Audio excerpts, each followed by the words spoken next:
It's not that I don't like continuity, but I suck at it. So in a moment, a coat will magically appear upon my person and the backdrop will change. But anyway, this video is regarding some of the things that I have to do still in the car, and basically it's a list of upcoming content as well, because the content will focus on correcting these things. And this all began because recently I took the family on a trip, a holiday, to the Algarve. Now the car didn't put a foot wrong, however I did notice some things that do need addressing. Some of them I did notice before, others just became a bit more pronounced now.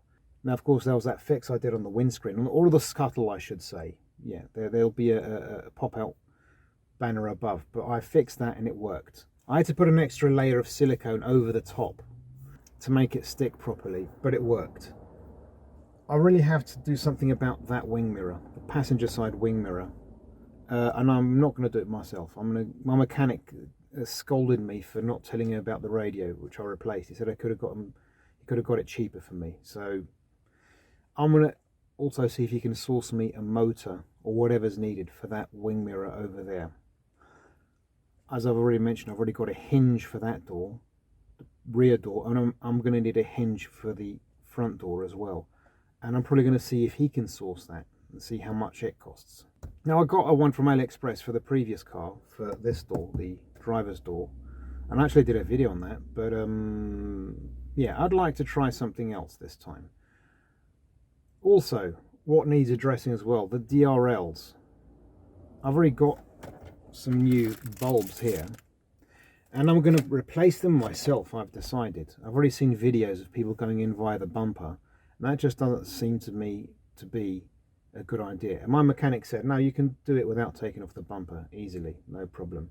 So I'm going to do that. Another thing as well, while I was on holiday, I had a look at the whole USB aux input situation. Now it's in here. Now I've already got the ball rolling, and I'm going to use 3D printing for this as well, to make this work properly. And I'm actually very happy with the idea, but we've got to see if it pans out, because if it doesn't, it'll be back here. I don't think I'm going to put it in here again. I really don't.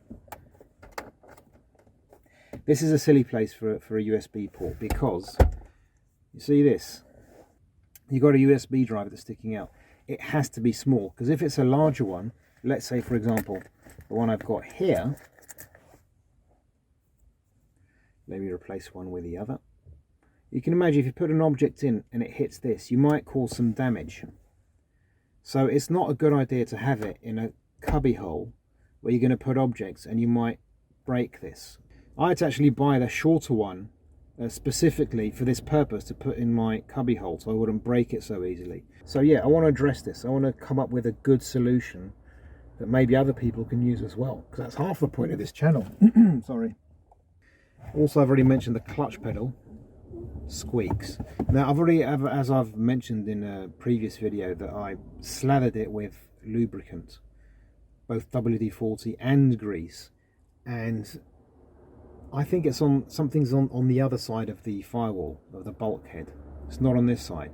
Doesn't matter how much grease I slather on this side, what's wrong is on the other side, I think. So I'm also going to have to hand that over to my mechanic as well, see what he can do. So that's a summary of some of the things that I have to do in the car. In fact, a lot of these things have already been filmed, so expect that to come your way shortly. If you feel so inclined, please subscribe. If you've made it this far, thank you very much for watching, and I hope to see you in a future video. I bid you farewell.